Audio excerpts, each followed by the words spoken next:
Olá, amigos e amigas do blog do Chicão Somavila. Por um problema técnico aí, começamos um pouquinho atrasado o programa de hoje. Este é o primeiro programa do ano de 2019 e que nós desejamos a todos aí que seja cheio de boas novas para todos nós aí, ok? Apesar dos pesares. Lembrando que o áudio do programa, como de costume, é retransmitido todas as quintas-feiras, a partir das 11 horas, pela Rádio FM Nova Pinhais, prefixo 98.3, com o nosso amigo Aloísio França. E para o primeiro programa do ano, o Ponto da Política traz dois convidados, José Pires e Rafael Pires de Mello. José Pires é jornalista, escritor e blogueiro. Trabalhou 4 anos em jornais impressos da região metropolitana de Curitiba, foi docente, assessor de imprensa e hoje é repórter e editor do site de mídia independente Parágrafo 2. É autor do livro Fundação Veiz Scarpa, uma trajetória de emancipação social em Pinhais, Paraná. E é diretor do documentário Tabaco, As Folhas da Incerteza. Rafael Pires de Mello é professor de filosofia, formado pela Universidade Federal do Paraná, trabalha em escolas públicas e privadas de Curitiba e região desde 2010. É colunista do site Parágrafo 2 e pós-graduado em docência, filosofia e política. Foi bolsista da CAPES em 2010 e 2012. No projeto PIBID, é isso mesmo, trabalhando com materiais didáticos a partir de tradução de textos clássicos e sua aplicação em salas de aulas em colégios de Curitiba. E na pauta de hoje vamos falar aí sobre o estudo Sofrimento Mental dos Professores da Rede Estadual do Paraná. Vamos falar também sobre a Resolução 015/2018, aquela que pune os professores que precisam se afastar da sala de aula.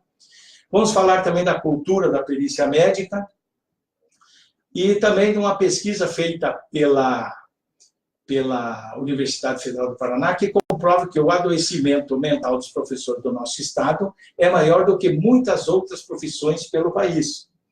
É maior, inclusive, que pessoas em situação de rua que vivem na cidade de Belo Horizonte. E a cultura da perícia médica do estado do Paraná de dar sempre o menor tempo de afastamento dos professores, contestando assim o trabalho de outros profissionais da área de psiquiatria, é o que tem na matéria do parágrafo 2 que vocês elaboraram, enfim. E dou meu boa noite para você, José Pires, tudo bem com você?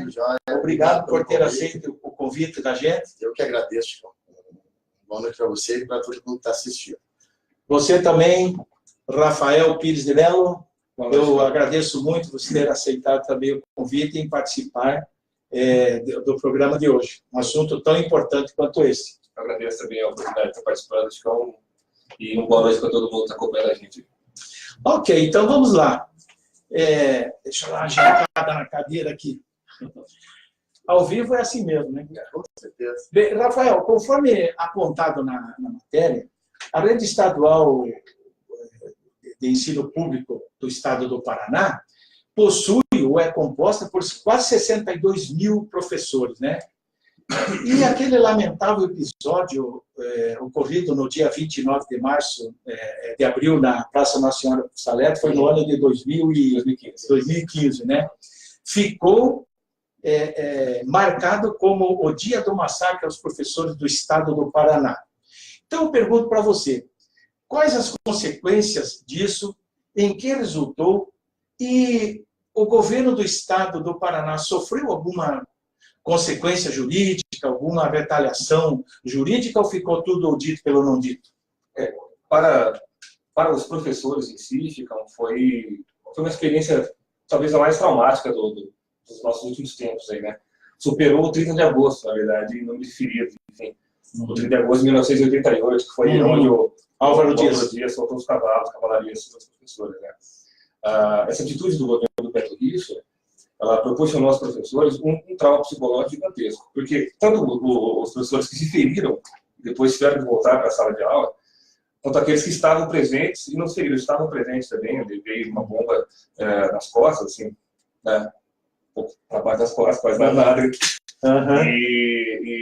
Enfim, os policiais atiravam, tal, eram senhoras, senhores que estavam caindo pelo chão, não era esse papo de que tinha black bloc, isso é tudo mentira, né? Você via lá, eu lembro que eu corri com umas cantineiras pro lado da prefeitura, assim, e os vamos tiros do helicóptero. Então você que socorreu uma menina até uma... Sim, que levou um tiro. Ela levou um tiro na perna, a bola pegou no asfalto, entrou na canela dela, e socorri ela até a prefeitura, porque o prefeito tinha aberto a prefeitura para socorrer os feridos, né? E ao chegar na prefeitura, a cena era uma cena de guerra, assim, sangue pelo chão, com uma porra de sangue, você até escorreguei lá e tal. Então, o trauma para os professores é e continua sendo gigantesco. Tanto é que você fala em mobilização, fazer algum tipo de ato de rua, os professores ficam um pouco ressabiados, porque temem mais uma ação policial. E para o governo do Estado não houve nenhum tipo de represália. Teve um julgamento simbólico na UFPR lá, né? Os juristas tal, condenaram lá. Teve... Não só professores, como jornalistas também se feriram, né? Teve o jornalista da Band lá, teve quase... O deputado Rasca também, que era do PV, se eu não me engano, jornalistas também sofreram agressões. E a única represália que o governo teve foi... Ele não se reelegeu, mas não foi feito por esse motivo. Né? Exatamente. Mas, juridicamente, assim, não houve nada. Nem para ele, nem o que é importante ressaltar também, o deputado Francisquini, na época, né? Que foi o cara que estava por trás... Inclusive, o Ministério Público parece que solicitou a cassação da candidatura dele, né? Sim. E o deputado Francisquini era o secretário dele? Era o secretário de Segurança, né? Do Estado. Né? Tá, ok. Vamos ver aí, Fábio Cristiano. Ô, Fábio Cristiano, um abraço para você. Na próxima quarta, se está por aí, assim que você subir, o Fábio Cristiano está lá em Guaratuba. Tá pegando tá pegando bronze lá.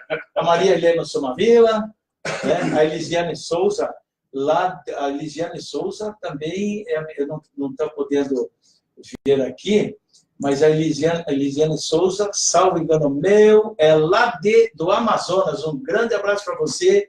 Elisiane Souza é professora municipal na capital amazonense, lá em Manaus. Jaque Marcelino, um abraço para você. Obrigado aí pela presença conosco aí. E quais as consequências, Rafael, pessoais e administrativas, talvez tenha respondido parte da pergunta já na tua fala, causadas à classe dos professores? Quais as consequências? Houve consequências? Como que é isso? Sim, houve, e desde 2015 vem acontecendo muitas perseguições, principalmente perseguições políticas, né? Está no tempo de perseguição política novamente. Em 2016 teve o advento das ocupações, né? O movimento das Ocupas, que é um movimento liderado por estudantes. Os professores que colaboraram, por exemplo, tinha professor que levava pão, levava alimentos, de modo geral, para os estudantes que estavam lá, que tinham ocupado a escola, né? Os estudantes não pegarem comida da cantina, a comunidade, os pais, os estudantes e os professores levavam comida para esses estudantes. E alguns professores estão sendo processados, inclusive pela Secretaria de Educação. Estão sendo processados por esse motivo? Por esse motivo, por estar lá. E há uma perseguição velada, assim, sabe? Olha, diga para fulano que ele será o próximo. Aí você vai... Tinha ameaças assim, clara mesmo, não era nem ameaça velada, era clara mesmo. Vários colegas estão sendo perseguidos correndo o risco de ser até processados dentro do Estado, eu sei. Caramba! Pessoal, por favor, vocês que estão nos acompanhando aí, por favor, compartilhem a nossa live, compartilhem para que mais pessoas fiquem sabendo, participem e conheçam o nosso blog, conheçam os dois profissionais aqui, os dois que, enfim, trabalharam nessa matéria, nesse assunto muito importante, ok? A gente agradece aí. E a violência escolar é notória, na verdade. A violência escolar existe em todos os cantos do Brasil, né? E os professores do Estado do Paraná, eles estão amparados ou contam com algum apoio oficial contra a violência nas escolas? Não. Bom, na prática, as coisas não funcionam muito bem, né, como são na teoria, né? Na prática, tanto os professores quanto os alunos também estão expostos à violência de todos os tipos. Certo, perfeito. Os professores estão expostos à violência tanto violência policial, como foi em 2015, a violência do Estado mesmo, como essas perseguições políticas e jurídicas e tal, e também a violência do contexto da escola mesmo ali, né? Tem professores, por exemplo, que acabam sendo separados da briga e apanha, né? Uma professora que acabou levando um soco na cara, uma professora que foi esfaqueada em Pirapara, né? Então, não há da parte do sindicato há uma certa preocupação quanto a isso, mas não existe nenhum órgão que cuide disso especificamente, assim. Que deveria ter, na verdade. Deveria, né? Sem dúvida nenhuma. Uma patrulha escolar, alguma coisa. Exatamente. Bom, quando você tem uma patrulha escolar, você tem que ter quase um assassinato na escola. Ou, se a escola for periférica, trabalhei muitos anos na região periférica de Colombo, tinha vezes que tinha que sair escoltado quase, porque briga não era briga entre os alunos, mas era briga entre rivais de tráfico, por exemplo, no bairro, e o colégio ficava no meio. Eu trabalhei em 2 colégios, que eu trabalhava na Vila Zumpina e na Vila Liberdade, e as 2 vilas estavam em guerra nessa época, né? Por questão de tráfico e tal. E a gente não tinha a menor proteção, você tinha que sair meio que... A hora que desce uma brecha. Deus me ajude. Exatamente, nós temos essa perspectiva da coisa. Cara, vamos ver com o José Pires aqui, depois nós voltamos novamente para vocês. Vamos ver aqui, o Fábio Monsanto entrou, obrigado aí pela presença, muito obrigado aí por estar nos acompanhando, né? Dá um compartilhamento aí que nos ajuda bastante. O Fábio Cristiano fala aí que houve um assunto muito... Fábio Monsanto, diz aí José Pires, etc. e tal, Chicão, o Rafael Pires de Mello. O Fábio Monsanto fala... Onde é que está? Mossato, perdão, é que está ruim aqui. Assunto muito pertinente e dramático que nós, professores, vivemos. O Fabiano Mossato. O Fábio Cristiano está falando ali... Confirmado a nova formação das comissões permanentes da Câmara de Pinhais, postou no blog dele, está aí postado, o Fábio Cristiano, o pessoal pode acessar e ver isso aí também. Quem mais temos aqui embaixo? Novo comentário, vamos ver, está subindo aqui, vamos ver aí que está... Não está dando para ver aqui, né? Você vê, está meio complicado o esquema aqui, mas vamos lá. José Pires, você também, teu parágrafo 2, teu site parágrafo 2. Você falou sobre a resolução 015/2018. Fale um pouco sobre ela. Ela teve que passar pelo crivo dos deputados? É uma coisa pertinente ao secretário da pasta, ao governador? Como que é isso? Tá. Acho que primeiro, antes, eu só vou contextualizar um pouquinho o que é a reportagem para quem não leu, para que isso, entender. Exatamente. Então, é uma reportagem que eu fiz, depois eu vou me aprofundar um pouquinho mais nela e contar quanto tempo eu demorei para fazer. Isso, nós temos. É uma reportagem sobre adoecimento de professores da rede estadual do Paraná. Né? E dentro dessa realidade, existe como o governo do estado trata os professores que adoecem e precisam se afastar da aula de aula, enfim. A resolução 015/2018 é um dos pontos que eu abordo dentro da reportagem. Exatamente. Apesar de ela levar 2018 no nome, ela já vigora 2 anos. Né? Ela especifica os critérios para a distribuição de aula extraordinária. Então, só para quem tá assistindo entender, o professor que é concursado, ele tem 20 horas de aula garantida no colégio X, ele estabeleceu o padrão dele ali. E aí ele tenta completar a semana dele, já que ele ganha por hora aula, com mais 20, que seriam as extraordinárias. Essas 20, elas entram numa lista de distribuição, conforme demanda do colégio, enfim. Um dos critérios para você ficar melhor colocado na lista de distribuição é o tempo de permanência que você teve na escola no ano anterior. Exceto algumas licenças.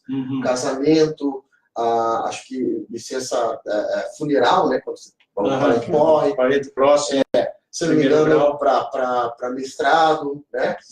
Mas, nessas licenças não inclui a licença médica. Então, o que acontece? Se um professor ele sofre um AVC, por exemplo, e fica internado durante um tempo, ele cai na classificação mundial. Se ele cai, ele perde a classificação porque ele ficou fora da aula. Mesmo com atestado médico? Mesmo com atestado médico. Ele perde a condição daquilo que tinha. Se o professor sofre um acidente de carro, por exemplo, precisa passar por algumas cirurgias, leva 6 meses para se restabelecer, ele vai cair de uma maneira enorme. Ele não vai pegar mais aula, não vai sobrar mais aula para ele. Então, o que acontece? O Estado delega para o professor... Isso acontece, desculpe, para os concursados ou para os PSS ou para ambos os casos? Para todos os casos, né?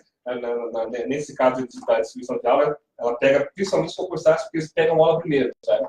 Os PSS depois, a classificação ela é uma lista à parte da lista para pegar a aula. Com o PSS ele não tem padrão, né? Então, para ele, esse é o que sobra. A situação é pior ainda.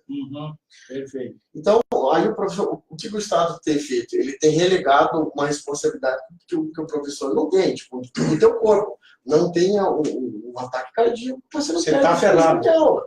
É isso. É mais ou menos isso. A resolução 015/2018 ferra o professor. É o artigo 35 da resolução, que é uma resolução que não vai para a Assembleia Legislativa, né? Ela foi sancionada e facultada, no caso, né? Pela Secretaria de Educação mesmo. E, assim, o que essa resolução tem? Ela tem diversas consequências, né? A primeira, ela é uma espécie de punição para os professores que ficam doentes. E depois, o que ela faz?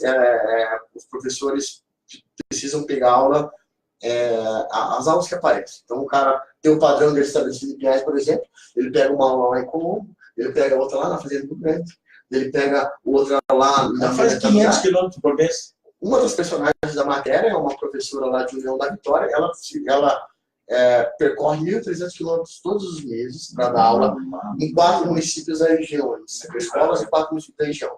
Ela gasta em média R$500 de combustível todo mês. Tem dia que ela sai de casa às 6 e pouco da manhã, chega à noite, tem um filho pequeno, que ela precisa deixar para alguém ficar cuidando, quase não vê essa criança, enfim. Essa é uma das consequências da resolução 015. E nós vamos para frente aí.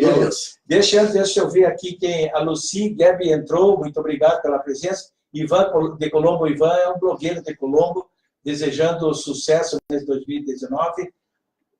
Os votos de felicitações são recíprocos, viu, Ivan de Colombo? Muito obrigado por estar conosco aí também. Muito obrigado mesmo. Um abraço para vocês e sucesso aí em Colombo e na região metropolitana.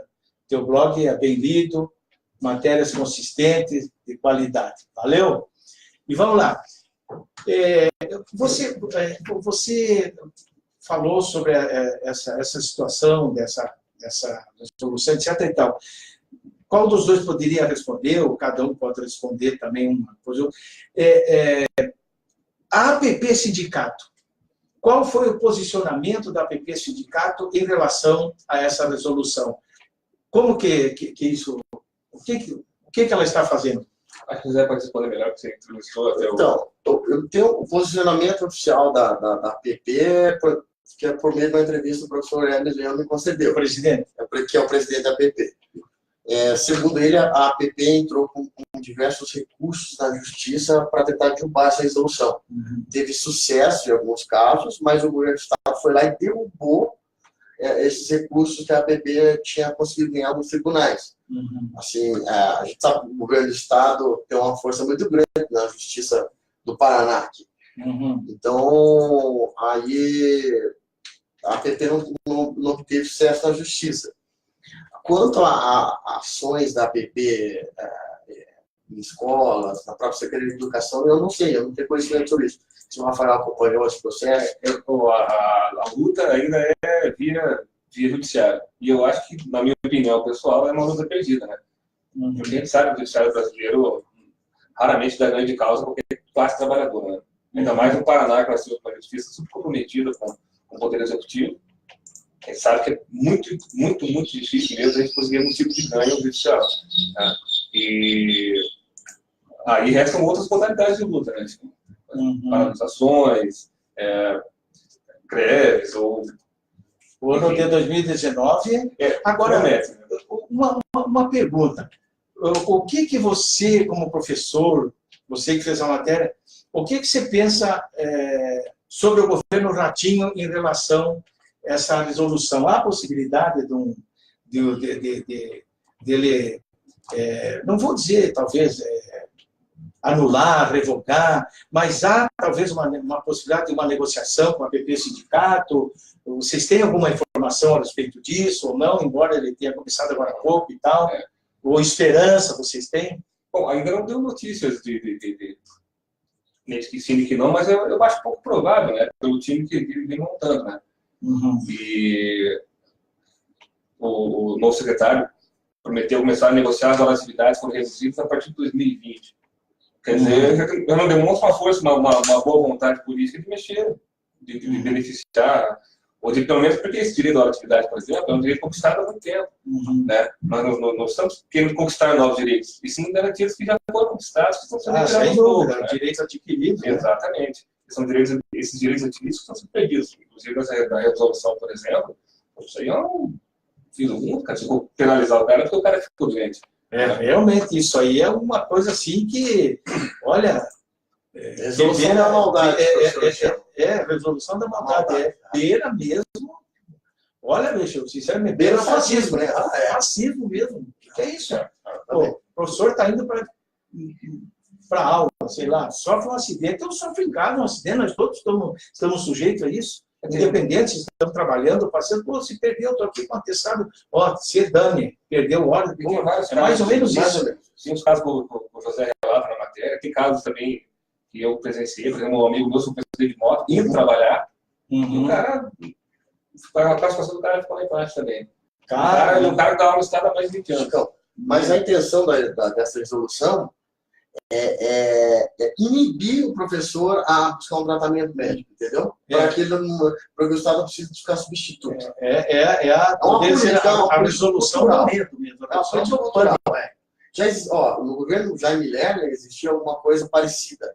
Só que o governo Jaime Lerner dava uma gratificação de dinheiro para os professores que não se afastassem, que permanecessem mais tempo em sala de aula durante o ano letivo. Não era um valor significativo. Então, o professor, mesmo doente, mesmo com problema sério, como câncer, por exemplo, não buscava tratamento médico para não perder a gratificação. É tipo um suborno. É claro, porque o salário do professor não é valorizado. Exatamente. Né? Então, daí qualquer coisa que venha a mais, ele vai lutar, tem enfim, sua vida, suas coisas para pagar, a própria reciclagem do professor, é ele mesmo que paga, o Estado não oferece nada. Né? Deixa eu ver mais alguns nomes aqui. O Sérgio Macanhã entrou, um abração aí, Sérgio Macanhã, obrigado pela presença. Tereza Gutierrez Portes, lá de Camboriú, um grande abraço para você, Tereza, obrigado aí por estar participando conosco. Vamos ver mais alguns nomes aqui. Ele demora um pouco, porque tem o delay, né? Bem, como são realizadas as distribuições de aulas, você já falou, né? Vamos partir aqui para uma outra pergunta, vamos eliminar aquela que nós já fizemos. Ao vivo é assim mesmo, ao vivo que não tem nada de tudo prontinho e tal, né? Na hora, né? Às vezes cai a transmissão, vai começar. Às vezes começa aí sem transmitir. É isso aí. É uma imprensa alternativa, né? É isso aí. Ao menos nós estamos tentando aqui, com a boa vontade de vocês, né? Transmitir conhecimento, falar sobre essa resolução, que ela foi comentada muito na grande imprensa do Paraná, essa resolução, é esse caso ou não? A pesquisa que eu fiz para poder ajudar a compor a matéria, né? Assim, não achei nada de maneira aprofundada, não. Não, né? Nada com uma visão crítica, pelo menos. Né? Os jornais eles são bem, né? complicados. São bem conservadores. Bem conservadores. É outro negócio, o jornal que fala muito não recebe dinheiro. Exatamente. Porque não recebe publicidade. Né? Que nem o esquema da Globo aí agora, que os caras estão, não, é o BV, aí o bônus por volume, etc. E tudo, estão acusando que é bola, que é não sei o quê, que ela domina, mas eu não sei, sinceramente, eu não sei se é ou se não é, entende? Mas, por exemplo, se existe uma agência, se a lei permite que exista uma agência entre o governo e entre o veículo de comunicação, essa agência faz serviço, ela tem que receber. Não estou aqui defendendo o Globo, porcaria nenhuma. E nem querendo atacar a ideia do Bolsonaro, porque o Bolsonaro é acostumado a criar fatos, isso e aquilo, para desviar outros assuntos. Enquanto cria esses assuntos de Globo, etc. e tudo, a Caixa Econômica está sendo dilapidada. Está sendo vendida. Até eu estava imaginando esse dia, não, nós não vamos vender o patrimônio, nós não vamos vender a Caixa Econômica. Mas o governo, me parece, pelo que ele está fazendo, me parece que ele comprou uma casa, ganhou uma casa, mas ele não pode vender, ou não quer vender, para aquele que deu não contestar. O que ele faz? Vou vender a telha, a porta, vendo a janela, vendo as tábuas do lado, vendo o assoalho, mas não vendo o esqueleto. Exatamente, de repente fica só esqueleto, é o que estão fazendo. Com a Petrobras, a mesma coisa. Né? Banco do Brasil, inclusive, vice-presidente Mourão, emplacou o filhão, hein, vice-presidente? Emplacou o filhão lá, 37 pau por mês, hein? É isso aí, é tudo contra, nada do modelo antigo, é tudo governo modelo novo. É nova política. É nova política, nova gente, lá não tem como. Mas vamos lá.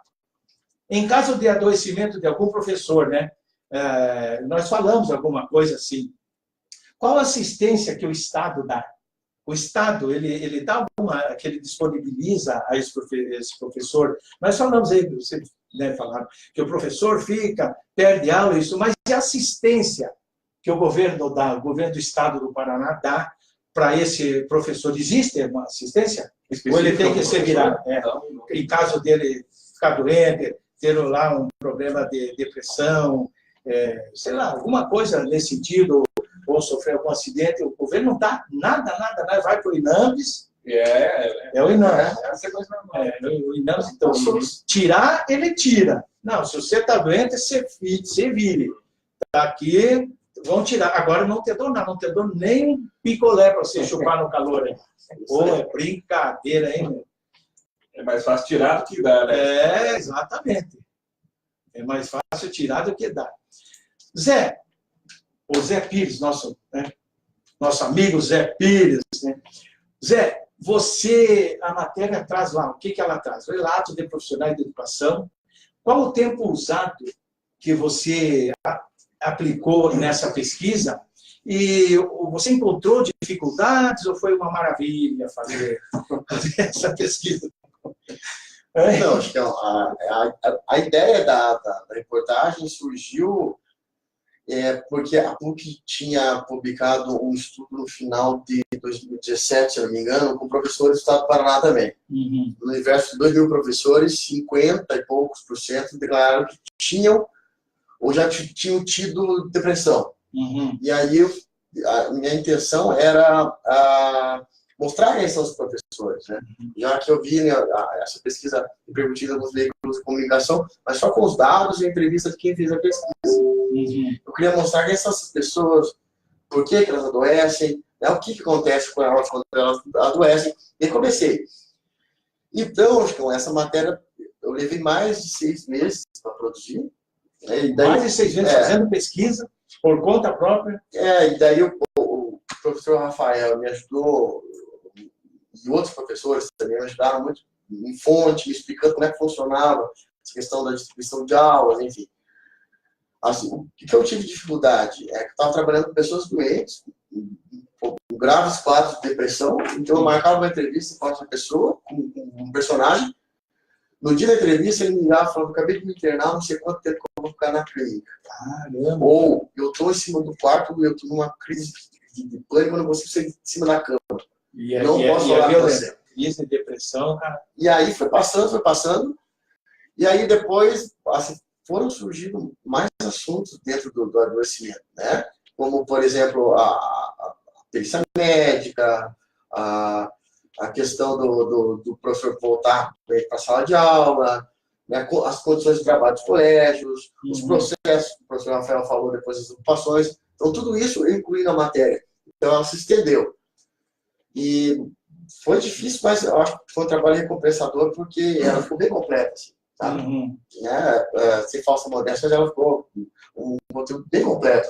Eu li a tua matéria, foi muito legal. Aconselho as pessoas a que leiam essa matéria do parágrafo 2. É muito legal, principalmente os professores. Talvez tenha muitos professores ou alguns professores que não estão a par do que é isso, né? E você estando a par, você, evidentemente, que fica com mais forças até para lutar ainda mais do que você já luta para conservar os seus direitos adquiridos, como o professor Rafael falou agora há pouco aqui, né? Rafael, ficou uma pergunta tua lá para cima, né? Foi aqui, ó. O processo de readaptação do professor, o que é isso e como que acontece? Na minha experiência, acho que acontece mais ou menos assim. O professor se afasta, e quando se afasta é por uma coisa gravíssima, né? Ou um quadro grave de depressão, ou câncer. Eu trabalhei com uma professora que tinha câncer, e ela teve que voltar porque ela não conseguiu, com esses comentários sobre a cultura da perícia médica, né? Ela não conseguiu um tempo a mais, e a mulher voltou para a sala derrotada, não tinha condição de entrar na sala de aula, e eles colocam uma outra função. Coloca na biblioteca, coloca para ajudar a fazer um trabalho burocrático, um trabalho administrativo ali. Né? E, professor, isso acaba sendo pior ainda, né? Você seja incapaz de você dar a sua aula, e você é colocado como, tipo, vou colocar esse banquinho aqui no canto que não atrapalha ninguém. Mais ou menos essa Mais ou menos isso. Até você conseguir voltar para a sala. E tem alguns... Esse é o valor que o governo passado deu para o professor do estado do Paraná. Aquele que ensina os nossos filhos, nossos netos, nossos sobrinhos, é aquele que ensina. Sem professor não tem médico, não tem governador, não tem prefeito, não tem vereador, não tem ninguém sem professor. Não tem desenvolvimento do país, não tem pesquisas, não tem nada acontecendo. Tudo passa pela mão do professor. Tudo passa pela sala de aula. E quem está lá? O professor, que não é valorizado no nosso estado.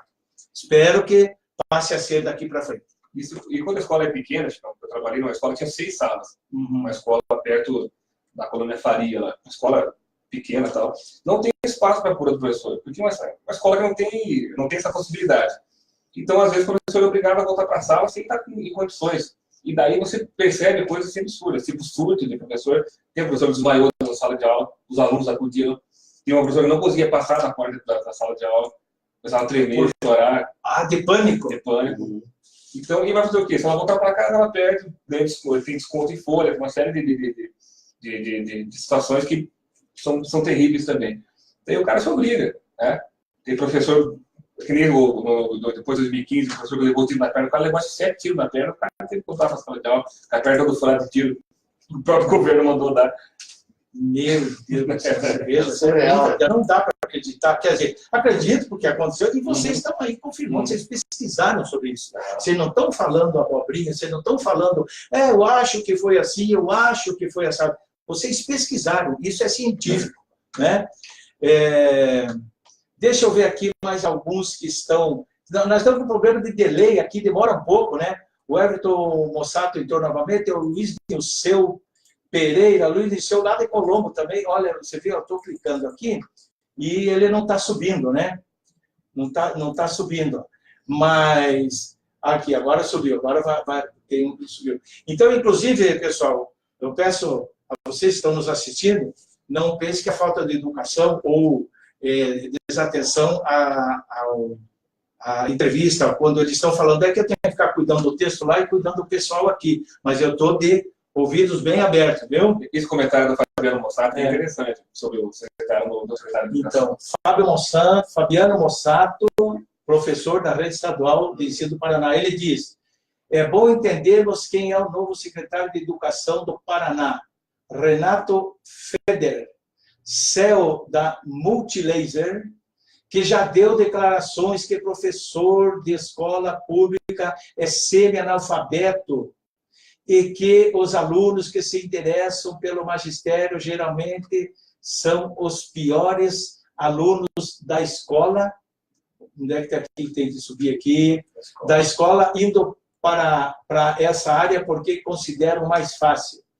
Assim, vemos quanto o novo secretário de Educação olha para a educação pública. Infelizmente, a tendência é piorar. Olha, Secretário de Educação, Renato Feder. Se você falou isso, sinceramente, você não sabe o que está fazendo na pasta. Me desculpe. Você deve procurar mais informações. Procure as pessoas, procure o sindicato. Apresente uma proposta. Mas falar aqui que os alunos, aqui que ele diz aqui que os alunos se interessam pela humanidade geralmente são os piores alunos da escola. Absurdo. Qual é a proposta que você tem para melhorar a qualidade de ensino no estado do Paraná? Secretário Renato, deixa eu bater, Renato Feder, qual a proposta que você tem para melhorar o ensino público no estado do Paraná? O espaço aqui está aberto, se você quiser vir aqui. Mas não vem. É site alternativo, não é Globo, não é Bandeirantes, não é Rede Record, não é SBT, não é... Quem mais aí?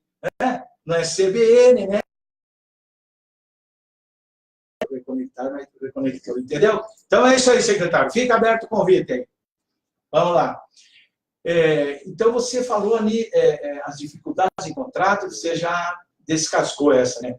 E nesse caso, o que acontece com o professor que fica doente e apresenta atestado médico? Você já falou também, né? Mas tiver alguma coisa para completar? Eu não sei se a gente vai chegar lá, né, mas a questão da perícia médica. Vamos. Pode falar, fala a respeito disso. É que ela é mais um elemento nesse processo de punição dos professores.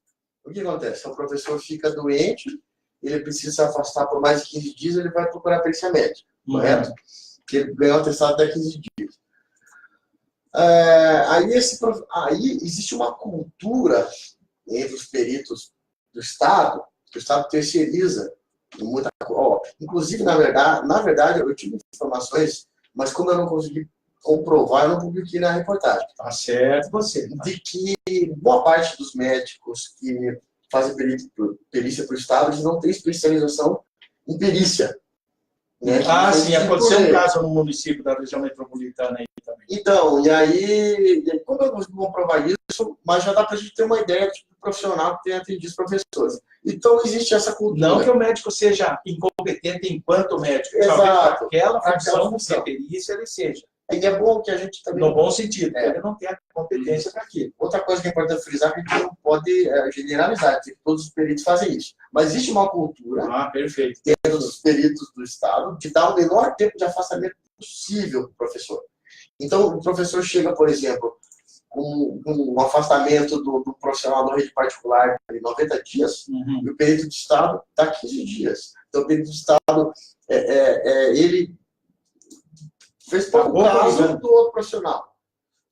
Uma das personagens da matéria é uma professora de Pinhais, que ela, além de... Da rede estadual. Ela dá aula aqui na rede estadual e ela dá aula na rede municipal de São José dos Pinhais. Lá, uma junta médica de 4 profissionais, psiquiatras, afastaram ela por 90 dias. Ela chegou na perícia do Estado, o Estado deu 15 dias. E ela falou, não, eu não posso exercer atividade remunerada, senão vai ser exonerado, São José. O perito fez o problema deles. Se eles acham que você precisa ficar 90 dias. O problema é deles. Para a gente é 15 dias. Então, assim, o tempo de afastamento é gritante entre os profissionais da rede particular e do Estado. Essa é uma espécie de punição. Que consequência você tem? Você tem um professor doente dentro da sala de aula. Estou dando 8, 9, 10 comprimidos por dia. Isso seria uma próxima pergunta que nós vamos fazer. Eu só queria dar mais um pitaco aqui. Você veja só, você falando sobre isso, sobre os peritos, etc., e tudo, que tem uma cultura de reduzir o tempo, etc., e tudo. Eu lembrei do governo Bolsonaro. Você viu, né, que agora o perito, né, segundo que ele publicou e vai fazer, disse que vai pagar um jabá para o perito aí que o perito, você está doente, lá está o perito, vai dizer, não, você pode continuar trabalhando, etc. Pega um jabazinho bom, né? Eles pegam, como remunerado por isso, meu Deus. Você tem alguma informação sobre isso, Rafael Stemp? Eu li a toda para trás, que uma das questões da proposta da reforma da Previdência é seguir mais ou menos esse modelo. Se você tiver afastamento por doença, isso afeta na sua aposentadoria. É brincadeira, hein? É uma nacionalização E um político, vamos levar isso lá para o Congresso Nacional Político, senador, judiciário, enfim. Vamos levar. O cara se afastou, desconta também dele. Pô, imagina, os caras ganham só de... Por acaso, o político não é atingido nunca. Pô, mas nunca o político não. Ele bota no dos outros, mas no dele não vai nada. Mas é que esse presidente, Chicão, eu nunca trabalhei com intencionado um cara desse. Uhum. O cara foi militar a vida toda, depois da política, 30 anos.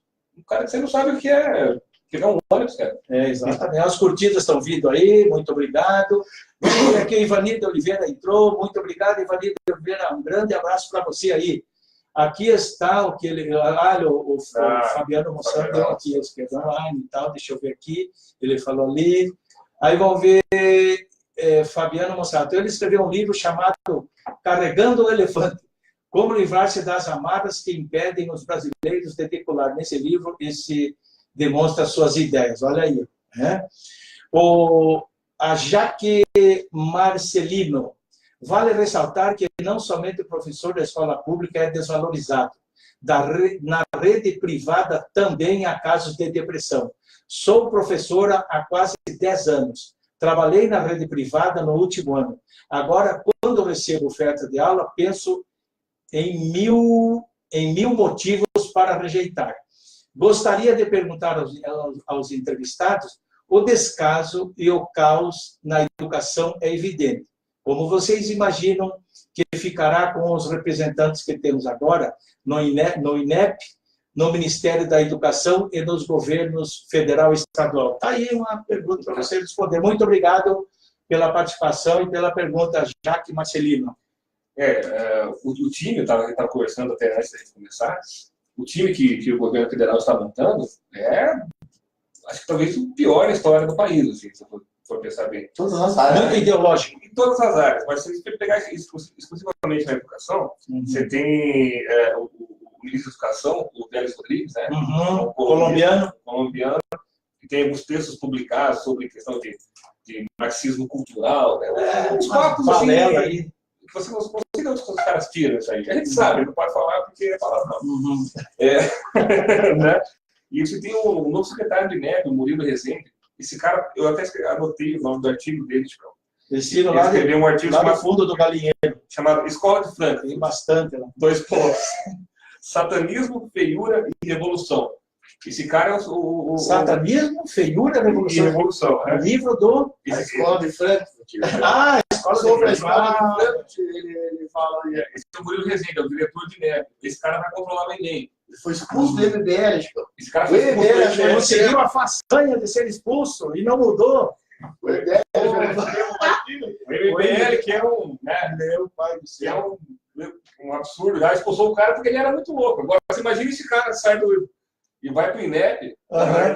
E é o Olavo de Carvalho que está com esses caras lá para ajudar, cara. Como diz o filósofo Paulo Ghirardelli, né, ele fala, o Olavo de Carvalho é um desescolarizado no nível dele. Só realmente um dado interessante do Olavo de Carvalho, não sei se vocês sabem.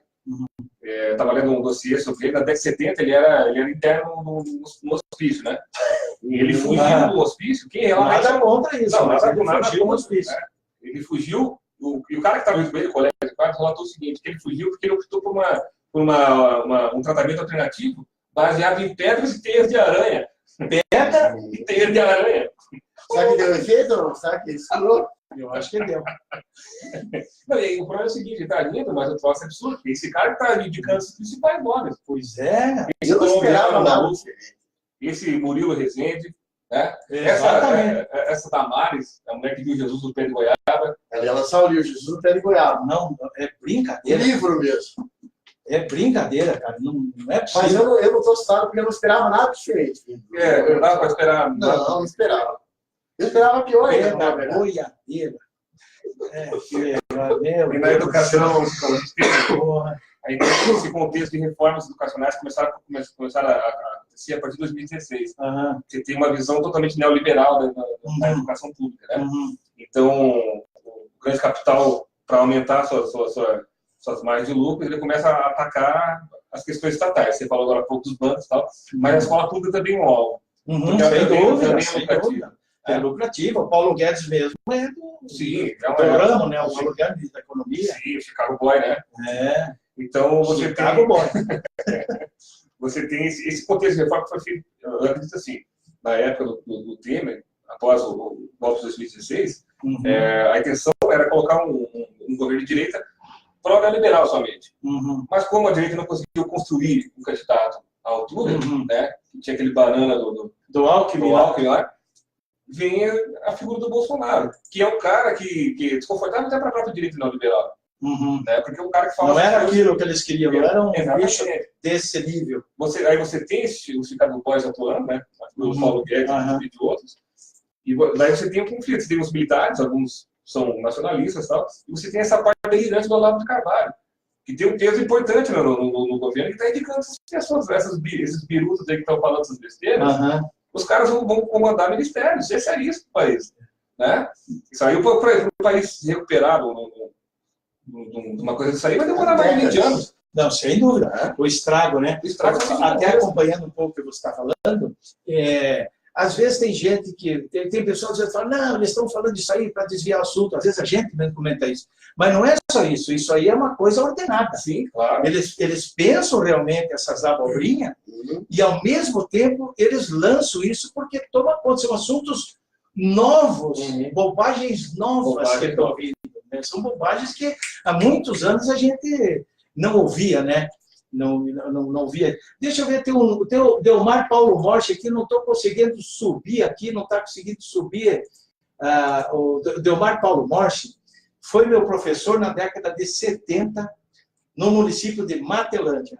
Um cara bilíngue. Ó, só para dar uma floreada aqui, enfim, de falar, ele gosta muito de ler livros, e principalmente a Bíblia, que ele lê, ele é católico, né? E ele gosta de ler em grego, porque fala 5, 6 línguas, tem vários títulos acadêmicos. É um cara de primeira, inclusive, disputou no Rio Grande do Sul, na época, a eleição para constituinte, para deputado constituinte, mas ele mesmo relatou, falou, mas não tinha muita condição, etc, e tudo, e não pude mais. Eu ajudei com as ideias que eu pude, etc. Então, Delmar, muito obrigado pela presença, um grande abraço. Eu não estou conseguindo subir aqui, ver se você... Tem mais 14 comentários aqui, eu não estou conseguindo subir para ver se alguém mais comentou alguma coisa, é um problema técnico, né? Bem, a matéria lá nós falamos, né, que lá também que 65% dos professores usam um tipo de medicamento para isso, né? Nós conversamos, já falamos sobre isso, né? E, mais ou menos assim, quase no final do programa, nós vamos falar sobre as reformas educacionais que estão pintando por aí e tal, e no contexto político dessas reformas, essa tal e famigerada escola sem partido, ela faz parte, pode ser considerada como parte da intenção do desmonte da educação no Brasil? Com certeza, eu acho que sim, Michel, porque eu acho que assim, tudo desse governo novo que está vindo aí, ele vai partir ou de uma perspectiva ultraliberal, ou da perspectiva dos delirantes do Olavo de Carvalho. Aí, o Escola Sem Partido é dos delirantes do Olavo de Carvalho lá. Por que uma escola sem partido? Na verdade, é um projeto que tem a escola de um partido só, né? Exatamente, escola sem partido, não pode ter, isso vai ter sobre o nosso partido, sobre o que nós pensamos. A escola com o partido do outro lado. Eu estava lendo hoje uma entrevista com um rapaz, que ele relata que em alguns municípios, até o nome gênero alimentar foi retirado dos currículos. Por causa do gênero? Eu quero arroz. Não, é arroz ou arroz? A feijão ou feijão? Então, os caras... É surreal. Que retrocesso. E essa ministra Damares aí, a ministra da Goiaba, a ministra Goiabeira, ela fala que, né, é na escola que os alunos aprendem a fazer sexo. Pô, mas será que essa mulher nunca frequentou a escola na vida? Porque vai na escola, vê se é isso, cara. Exatamente. Queria um vídeo que está bombando na internet dela aí, falando que o professor faz macumba, ensina bruxaria, gostar do diabo. Pelo amor de Deus, ministra. Você não sabe o que fazer, peça conta, pula fora daí. Fala com o capitão lá e diz, eu não quero condição, estou caindo fora. Mas não vem com besteira, ministra, pelo amor de Deus. Ela fica delegando sobre a pasta da educação, né? Ela nem é educação, ela nem é a pasta dela. Exatamente, ela é da ministra da Família, Direitos Humanos e da Mulher. Pô, peraí, isso é uma falta de respeito com o povo brasileiro, independentemente da religião que cada um tenha. Todas as religiões devem ser respeitadas, todas as religiões têm seu lugar e todas elas pensam em Deus. Entende? Não é verdade? Ao menos é isso. Tem gente que é ateu, paciência, quem é ateu é ateu. Eu não sou ateu, entende? Mas tem gente que é ateu, mas as religiões são ligadas para ela não. Como ela deu uma declaração, até eu tenho um vídeo que eu publiquei ontem no YouTube também, está no blog, ele estava falando sobre ideologia, né? E o fundamentalismo, a ideologia fundamentalista religiosa está ali, está presente com ela no governo, né? E o governo em si briga, não, porque a ideologia de esquerda, então tá, fica a ideologia de direita, mas é a ideologia. Quem mais fala em ideologia, quem mais poder na ideologia, quem mais prega.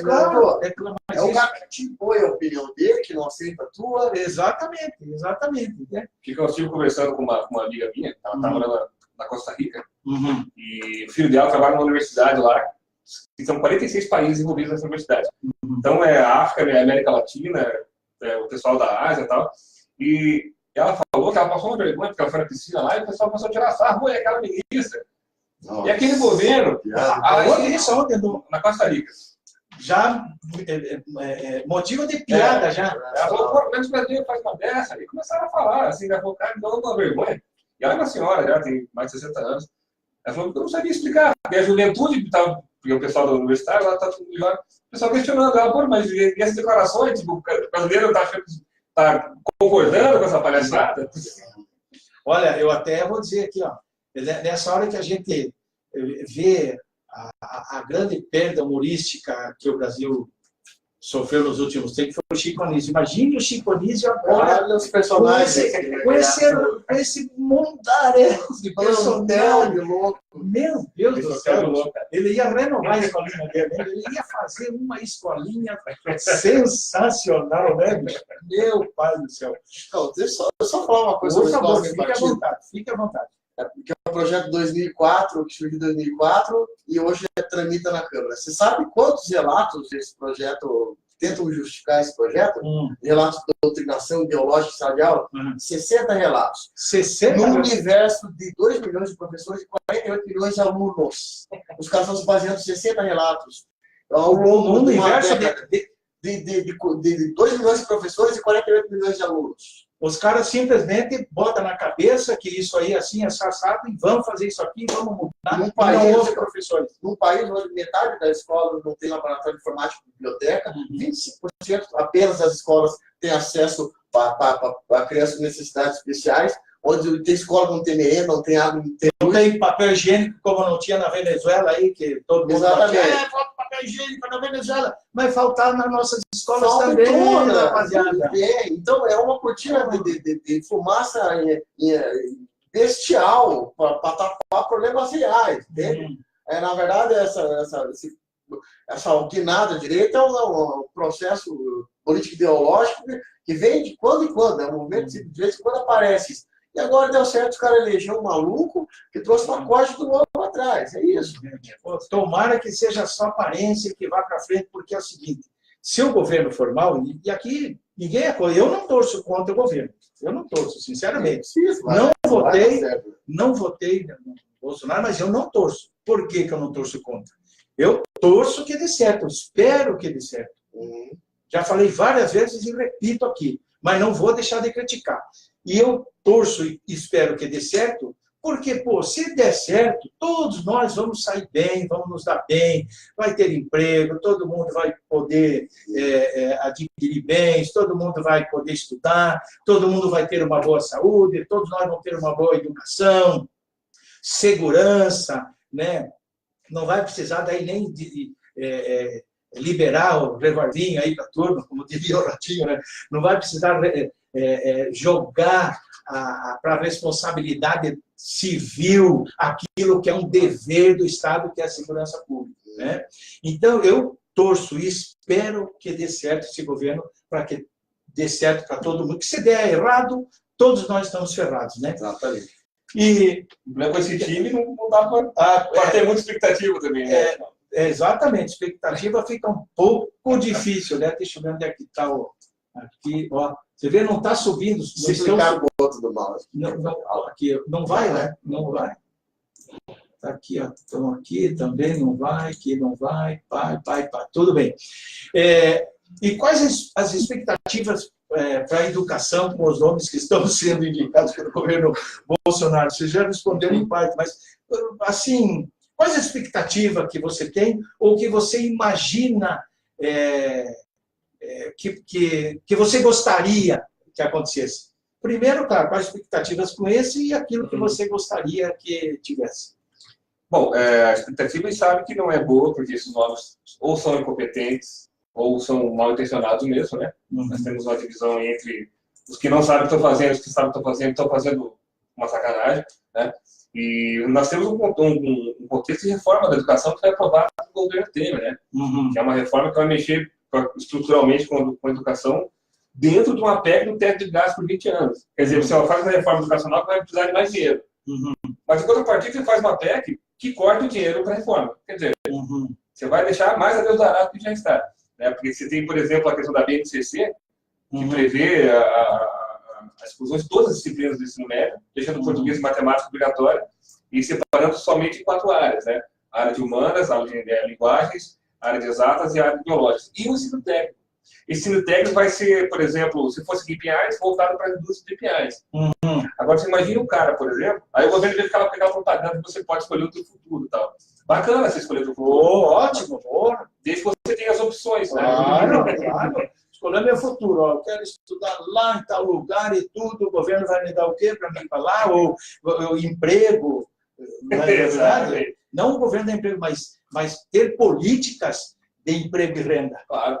E a política do governo é mais ou menos essa. Tipo, você é um aluno lá do ensino médio, você faz português e matemática, e você, por exemplo, quer fazer direito. Né? Então você tem que cursar ciências humanas. Só que na escola que você estuda, a escola vai ofertar ciências biológicas. Aí você se ferrou, cara. Ou você vai para outra escola. E a escola não é obrigada a ter aquela matéria? Não, a escola não é obrigada a ter. Ela pode ofertar o itinerário 2. Mas tem escola, por exemplo, tem situação de escola aqui em Colombo, aqui em Pinhais, que vai conseguir ofertar um no máximo, porque não tem estrutura para isso. Porque você vai passar por 7 horas muito, são poucos alunos. Exatamente. Mas você vai fazer tipo um itinerário de ciências humanas, sendo que a maioria dos alunos vão querer ciências biológicas. E o cara que quiser ciências humanas vai ter que ou para outros colégios, ou vai ter que fazer ciências biológicas forçadamente. Né? E você tem também o plano, são grandes empresas que estão por trás dessa reforma, né? A Fundação Lema, que é do Jorge Paulo Lema, que é o cara mais rico do país, dono da maior cervejaria do planeta. Então, esse cara gasta em média $500 milhões por ano em formação de pessoal. Se ele delega isso para o Estado, com formação técnica, ele economiza meio bilhão por ano em formação de pessoal. E a escola oferta esse funcionário para ele.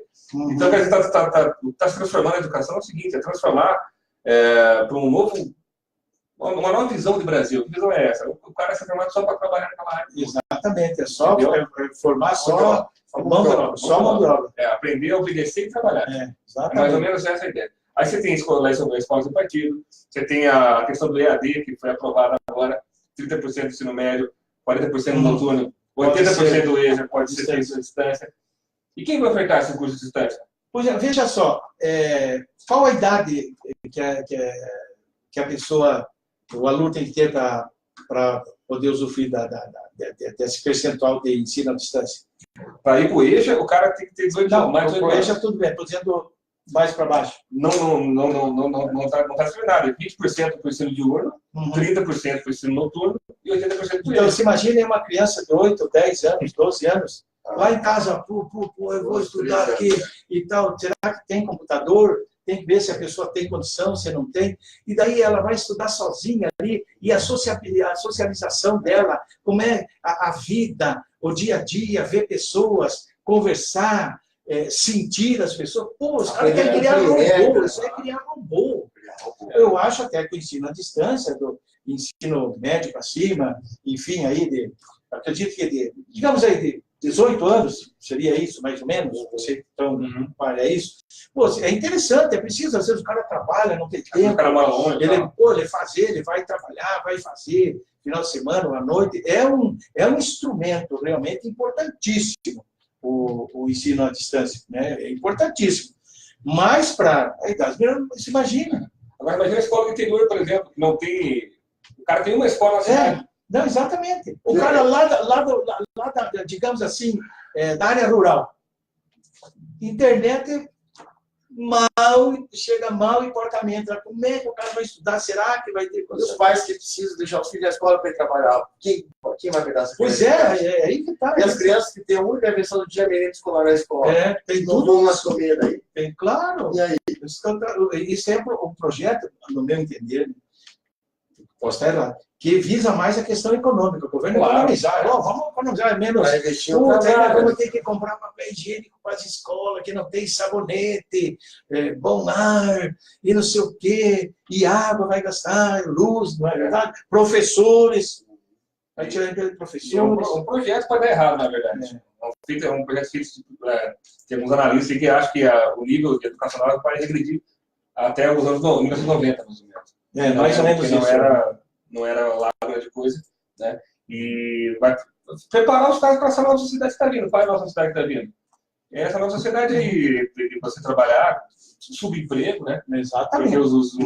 Redução de salários, redução você tem reforma da trabalhista que foi aprovada, você tem a terceirização. Então você está formando gente para essa reforma. Tudo isso sem contestar nunca, né? Sem ter um debate crítico. O debate crítico é doutrinação. Você ataca em todos os lados. Os filhos dos brasileiros, enfim, as crianças, os adolescentes, os adultos, não vão mais poder ter a liberdade, né, de expressão. Não. Olha, eu quero ler sobre isso, quero ler sobre isso, quero ler... Não, é como você falou, querem criar robô mesmo, querem criar gente para o mercado, gente que não pense.